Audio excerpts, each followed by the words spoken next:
Shoo beep beep beep beep beep beep beep beep beep beep bum bum beep beep bum bum bum.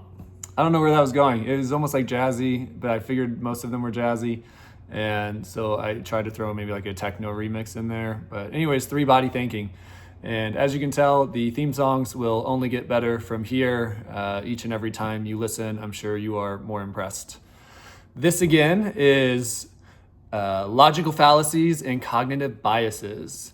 My two favorite things to learn as a nerd in my spare time. When I was in college or recently graduated college, I just looked them up and created flashcards for no reason and just started studying them because I thought it was fun to know how the brain works and to know all the ways my brain plays tricks on me, lies to me, and convinces me of false realities and makes me feel really confident that I know what's going on in the world when actually I'm a stumbling fool who knows very little. And since then, I have aggressively read and listened to and watched as much information on neurology and psychology and sociology and all these different things because I've just realized how little I know, and all that information could be of great use to me, especially in my line of work, acting as a coach and communicator.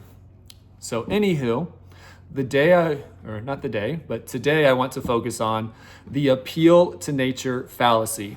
This one is going to be incredibly tough for me to do in under 10 minutes because I am absolutely confident that I could do an entire podcast series just on this fallacy alone that goes for 10 plus episodes, and each of them being over an hour long. There is so much to this.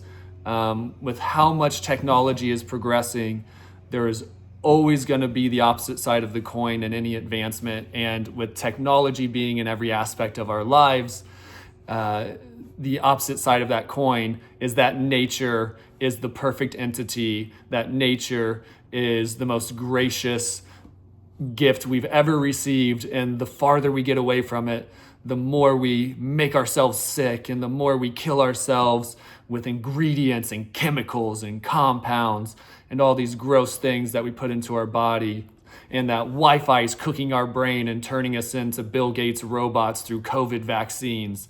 And if we didn't do any of that and we just lived in nature, life would be so much better, which is all, again, a fallacy. So your brain is lying to you because it sounds nice and it makes your life convenient.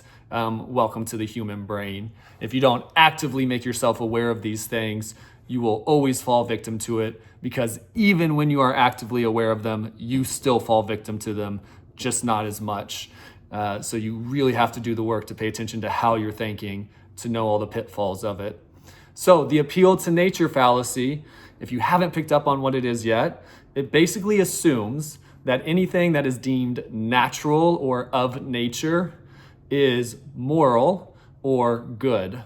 So a tree is good. Eating a grape off of a plant is good. Eating a banana is good. Eating potato chips, bad. Immoral, gross, bad for the environment, disgusting, obesity. Those are all the things associated with potato chips.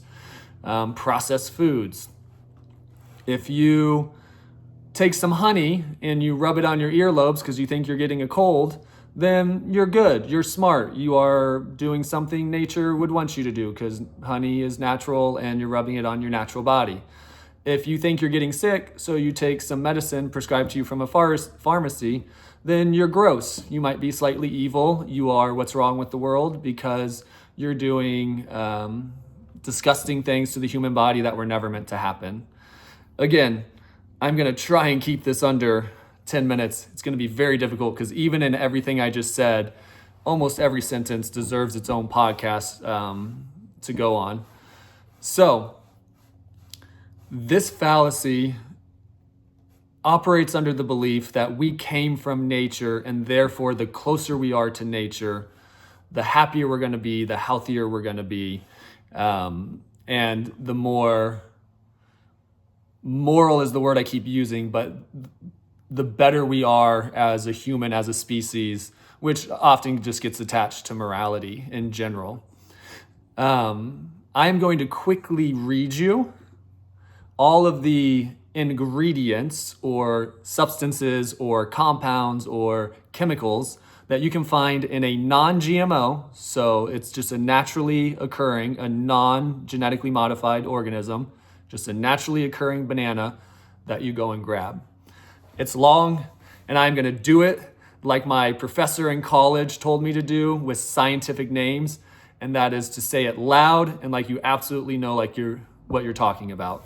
So, in a naturally occurring banana that you go pluck off a naturally occurring tree in the world, there is water, there is glucose, there is fructose, there is sucrose, there is maltose, starch, fiber, E460, glutamic acid, aspartic acid, histidine, leucine, lysine, phenylalanine, arginine, valine, alanine, serine, glycine, threonine, isoleucine, proline, tryptophan, cysteine, tyrosine, methionine, palmitic acid, omega-6 fatty acid, linoleic acid, omega-3 fatty acid, linolenic acid, oleic acid, palmitoleic acid, stearic acid, lauric acid, myristic acid, capric acid, ash, phosphaterols, E15, E515, oxalic acid, E300, E306, tocopherol, phylloquinone, yep, nailed that one, thiamine, skipping, it says just color flavors, is 3-methylbute 1-YL, ethanoate, 2-methylbutyl ethanoate, 2-methyl. Anyways, I could keep going. I'm almost to the bottom, but you get the point. Is that all of that is in a regular occurring banana. So it drives me up a wall when you see all of this holistic medicine, organic industry, anti-GMO, where they're like, there's chemicals in there, right? There's compounds in there, right? You shouldn't eat it if you can't pronounce it, right?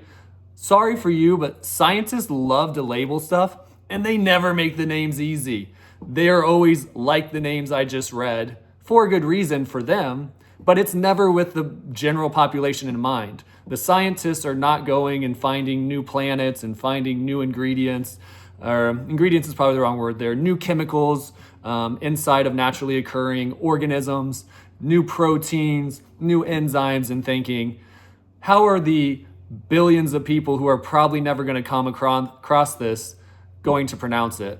Never crosses their mind. Instead, they think of who are the other 20 people on this planet that are studying this thing, and how are they going to recognize what I'm talking about? And that's how they come up with the names, because it falls into a very common nomenclature for them. That's not common to the average person. So the next time you have a gut reaction that because something is processed or because something isn't from nature, that it's bad, it's immoral, that it's unhealthy, it's gonna make you sick, I do wanna remind you that you are living in the best time in the history of humanity to be alive. We have the longest lifespan across the history of humanity. Also, you are listening to this on a listening device, whether it be a phone, a speaker, a car, all brought to you by science. Statistically speaking, you are most likely wearing contacts or glasses, also brought to you by science. Almost every aspect of your daily life today is brought to you by science.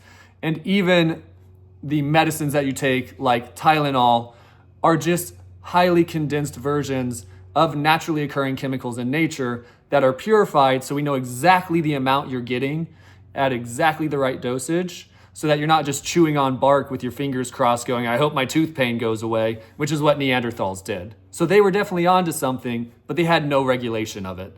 And now we just have regulation of it and we use fancy words for it, but that doesn't make it not natural.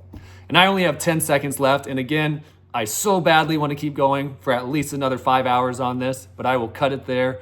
And I hope you do a little bit more research because of this.